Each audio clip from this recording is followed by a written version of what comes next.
কুয়াকাটা দক্ষিণ বাংলাদেশের একটি জনপদ। বরিশাল শহর থেকে ১১০ কিলোমিটার আর পটুয়াখালী শহর থেকে ৭০ কিলোমিটারের পথ। বঙ্গোপসাগর দুহিতা কুয়াকাটা সৈকত শশাগড়া বাংলাদেশের একটি অন্যতম সৈকত। এই সৈকত থেকে সূর্য উদয় ও সূর্যাস্ত দেখা যায়, যার আকর্ষণে দেশের কাছের এবং দূরপ্রান্ত থেকে শত শত পর্যটক ছুটে আসে এখানে। সমুদ্রের প্রান্ত ছুঁয়ে বিছানো বালুকা বেলায় ঘুরে বেড়ায় তারা।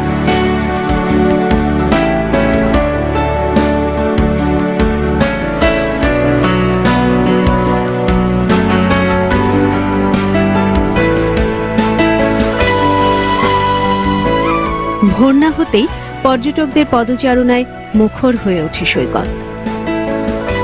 কুয়াকাটা সৈকত থেকে অনেক পর্যটক ছোট বড় টুরিস্ট বোটে করে চলে যায় পাত্রার চরে।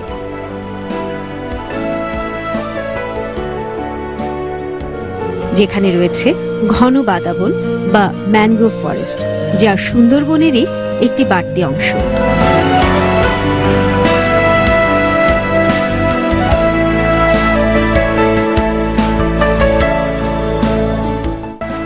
কুয়াকাটা সৈকতের কাছেই রয়েছে আরো কয়েকটি অপূর্ব সৈকত, যেগুলো এখনো পর্যটকদের পদচারণায় তেমন মুখরিত হয়ে ওঠেনি। এমনই একটি সৈকত হচ্ছে কাওয়ার চর। কুয়াকাটা থেকে আলিপুর হয়ে এর দূরত্ব ১০ কিংবা ১২ কিলোমিটার। সমুদ্রের পাড় ধরে হেঁটে এলে পথ অনেকটা কমে যায়। এখানে সাগরে দেখা মেলে জেলেদের নৌকা।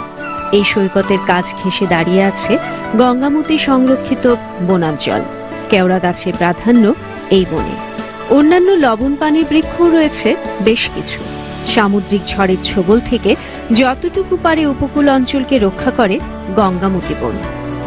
কুয়াকাটা থেকে আলিপুর হয়ে কাওয়ারচর সৈকতে যেতে পথে পড়ে রাখাইনদের পল্লী মিস্ত্রিপাড়া।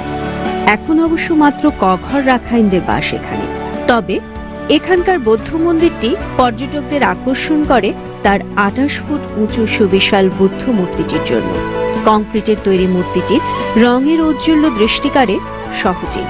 দুঃখজনকভাবে অধিকাংশ সময়ে মন্দিরটি বন্ধ থাকে। দর্শনের বিনিময়ে প্রবেশ। এই নীতিতে মন্দিরটি খোলা রাখা যেতে পারে সকাল সন্ধ্যা। দর্শনীর আয়ে চলবে এর রক্ষণাবেক্ষণের কাজ এবং স্মৃতিবৃদ্ধি। কুয়াকাটা সৈকত থেকে পশ্চিমে ৩ কিলোমিটার এগিয়ে গেলে চোখে পড়ে শুটকি পল্লী। এখানে জেলেরা সমুদ্র থেকে ধরে আনা মাছ রোদে শুকিয়ে শুটকি তৈরি করে। ভোল, লাক্ষা, কোরাল, শাপলা পাতা এমন বিভিন্ন ধরনের মাছ শুকিয়ে তৈরি হয় শুটকি। পর্যটকরা এখান থেকে শুটকি মাছ কিনতেও পারেন। শুটকি পল্লী থেকে প্রায় ৭ কিলোমিটার দূরে লেমুর চর। চরের ধারে আন্ধার মানিক নদীর মোহনায় দাঁড়িয়ে আছে আরেকটি বাদাবন বা ম্যানগ্রোভ ফরেস্ট। মহিপুর রেঞ্জের অধীনে এই বনেও কেওড়া গাছের আধিক্য চোখে পড়ে। আন্ধারমানিক নদী পেরোলেই ওপারে ফাতরার চরের বনাঞ্চল। পর্যটকদের থাকার জন্য কুয়াকাটায় গড়ে উঠেছে বেশ কিছু হোটেল।